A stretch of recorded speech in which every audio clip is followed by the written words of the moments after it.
विगत 5 वर्षों में भारतीय जनता पार्टी के लोकप्रिय प्रत्याशी लगातार संगठन के माध्यम से जन जन कार्यकर्ताओं की मेहनत तो रंग लाई। पहली बात तो यह है कि विधायक जी का जो व्यवहार था, जो उनका काम था, जो कार्यकर्ताओं को पसंद आया। क्योंकि रही बात सीएम की, ये भारतीय जनता पार्टी की अपनी व्यवस्था है। सिंधिया जी भी एक कार्यकर्ता के रूप में अपना काम कर रहे हैं। ग्वालियर ये फैक्ट्री, ये उद्योग होना, अब इस सरकार से सिर्फ हम मांग कर सकते हैं। अब सरकार दे नहीं दे, ये उनका विषय है।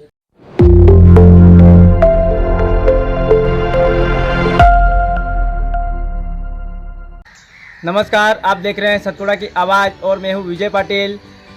मध्य प्रदेश विधानसभा चुनाव के नतीजे घोषित हो चुके हैं।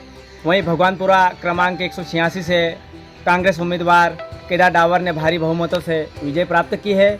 उन्होंने भाजपा के युवा प्रत्याशी चंद्रसिंह वास्केले को हराकर यहां पर दूसरी बार जीत दर्ज की है। इससे पहले वे निर्दलीय चुनाव जीते थे।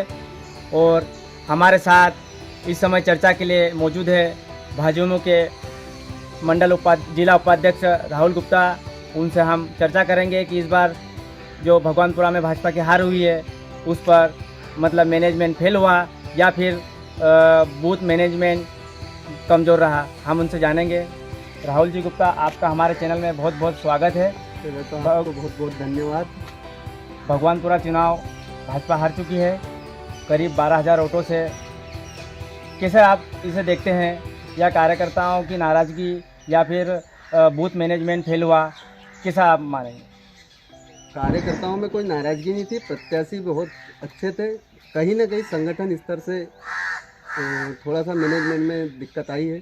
भाजपा के प्रत्याशी तो पिछले 5 सालों से सक्रिय भी थे, युवा भी थे, क्षेत्र में अच्छे सक्रिय भी थे, काम भी कर रहे थे। इसके बावजूद भी पार्टी को हार नसीब हुई है, क्या कहेंगे? लगातार विगत 5 वर्षों में भारतीय जनता पार्टी के लोकप्रिय प्रत्याशी लगातार संगठन के माध्यम से जन जन तक पहुंच रहे थे और भारतीय जनता पार्टी की जन कल्याणकारी योजनाओं को भी जन जन तक पहुंचाने का कार्य कर रहे थे।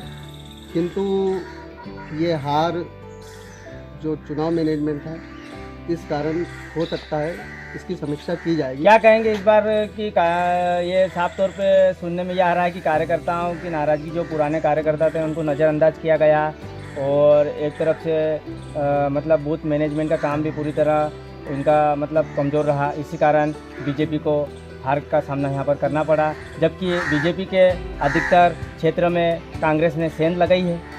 ऐसी कोई नाराज़गी नहीं थी, कार्यकर्ताओं ने पूरा मेहनत से काम किया है।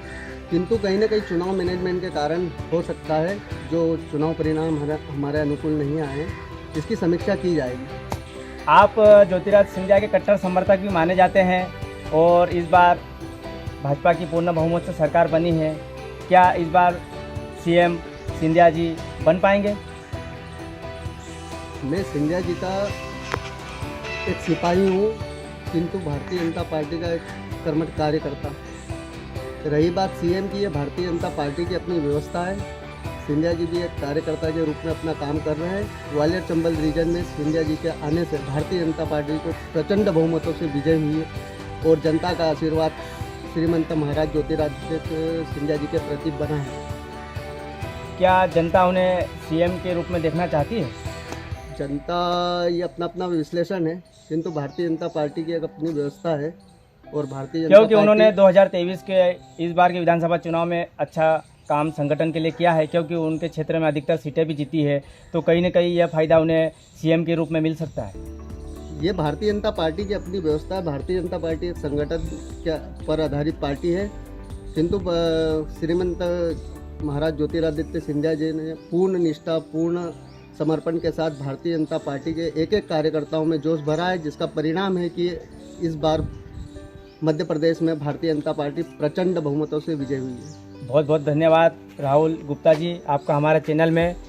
इस समय हमारे साथ मौजूद है कांग्रेस के जिला पंचायत सदस्य प्रतिनिधि कुलदीप चौहान और उनसे हम जानेंगे कि कांग्रेस ने इस बार भारी बहुमत से जीत दर्ज की है, इनका श्रेय वो किन्हें देते हैं।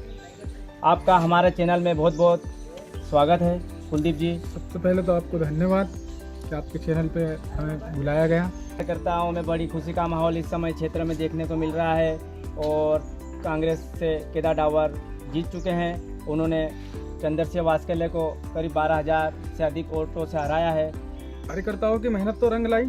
पहली बात तो यह है कि विधायक जी का जो व्यवहार था, जो उनका काम था, जो कार्यकर्ताओं को पसंद आया, क्योंकि कार्यकर्ताओं को लेकर वो चलते रहे, साढ़े 5 साल पहले भी चले, और इसी कारण यहाँ गुटबाजी नहीं थी।